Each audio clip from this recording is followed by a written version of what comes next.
ఏలూరు జిల్లా దెందులూరు పరిసరాల్లో పులి సంచారం అనేది కన్ఫర్మ్. కానీ దాన్ని బంధించడం ఎలా?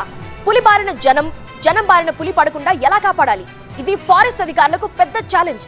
అసలు వన్యప్రాణులు రెస్క్యూ ఆపరేషన్ ఎలా జరుగుతుంది? మీకు ఎక్స్క్లూజివ్ గా చూపించే ప్రయత్నం చేస్తోంది టీవీ9.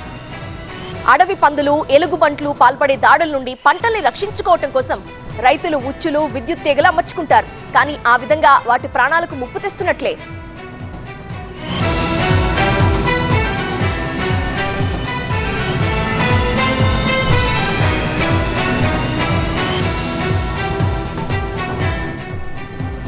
ఇప్పుడు ఇక్కడ కనిపిస్తున్నాయన్నీ కూడా ఉచ్చులు. ఇవన్నీ కూడా వ్యవసాయ క్షేత్రాల చుట్టూ రైతులు అమర్చుకునేవే. ఈ విధమైనటువంటి ఉచ్చులు అమర్చి వన్యప్రాణుల ప్రాణాలు బలి తీసుకుంటుంటారు.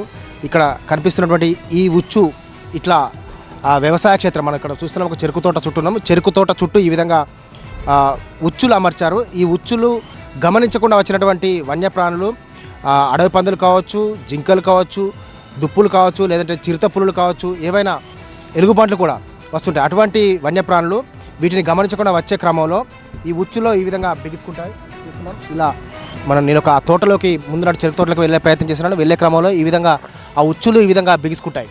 సో ఈ విధంగా ఉచ్చులు, విద్యుత్ వైర్లు అమర్చి వాటి ప్రాణాలు బలి తీసుకుంటున్నారు. వన్యమృగాల్ని బంధించడం కోసం అటవీ శాఖ అమలు చేసే మరో మార్గం ట్రాప్ కేజ్. జంతువులు తరచూ వచ్చిపోయే స్పాట్స్ ని గుర్తించి అక్కడ ఒక బోర్ ఏర్పాటు చేస్తారు. దీనికి సంబంధించి వరంగల్ నుంచి పెద్దీష్ వివరాలు అందిస్తారు. ఫారెస్ట్ ఏరియాలో కూడా ప్రాణులు, చాలా పశువుల ప్రాణాలు, మేకలు కావచ్చు, పాడి గేదెల ప్రాణాలు కూడా బలి తీసుకుంటున్న సంఘటనలు చూస్తున్నాం. అటువంటి క్రూరమృగాలను కూడా రెస్క్యూ చేయడం కోసం ఈ రెస్క్యూ టీమ్ విధులు నిర్వహిస్తుంటుంది. ఈ ట్రాప్ గేజ్లోనే వాటిని ఎక్కడైతే ఆ క్రూరమృగాల సంచారం ఉంటుందో ఆ సంచారం పాదముద్రల ఆధారంగా వాటిని గుర్తిస్తారు. గుర్తించి అక్కడ ఈ ట్రాప్ గేజ్ను అమర్చుతారు.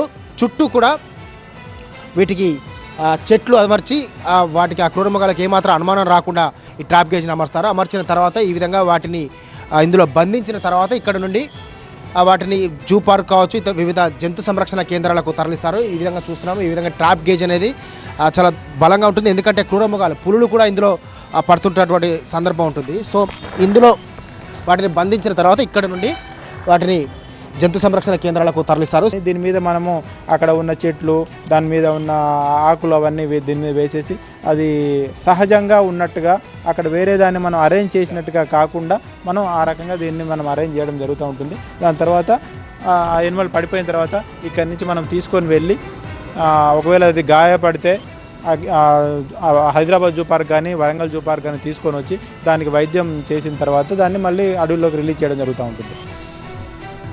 వన్యమృగాలు కనిపిస్తే కొట్టి చంపటం కూడా చేస్తుంటారు. కానీ అది నేరం. వనం నుండి జనం మధ్యకు వచ్చే వన్యప్రాణుల్ని చాకచక్యంగా పట్టుకొని తిరిగి అడవుల్లోకి వదిలేయటం ఫారెస్ట్ యానిమల్స్ రెస్క్యూ టీం బాధ్యత. ఈ రెస్క్యూకి సంబంధించి వరంగల్ నుండి మా ప్రతినిధి పెద్దీష్ మరిన్ని వివరాలు అందిస్తారు. ఇది ఒక నెట్. ఈ నెట్ ద్వారానే ఇప్పుడు యానిమల్స్ను ఎదురుగా వస్తున్నటువంటి, అది ఎంత పెద్ద యానిమల్ అయినా ఈ నెట్స్ బలంగా ఉన్నటువంటి దృఢమైనటువంటి నెట్స్ సహాయంతో వాటిని బంధించి ఇక్కడి నుంచి వాటిని బోన్లో బంధిస్తారు. ఈ విధంగా నెట్ సహాయంతో ఈ విధంగా ఒక యానిమల్ వచ్చినట్లయితే అది ఎలుగుబంటి కావచ్చు, చిరుతపులి కావచ్చు, ఏదైనా కావచ్చు, ఈ విధంగా యానిమల్స్ని ఇందులో బంధించి వాటిని ఇక్కడ నుండి రెస్క్యూ వ్యాన్లో ఎక్కిస్తారు. ఎక్కించిన తర్వాత ఇక్కడ నుండి ఈ విధంగా చూస్తున్నాం. ఈ విధంగా నెట్స్, బలమైనటువంటి నెట్ సహాయంతో వాటిని నిర్బంధిస్తారు. నిర్బంధించిన తర్వాత ఇక్కడ నుండి వాటిని రెస్క్యూ చేసిన తర్వాత వాటిని జూ పార్క్ కావచ్చు, ఇతర జంతు సంరక్షణ కేంద్రాలకు తరలిస్తారు.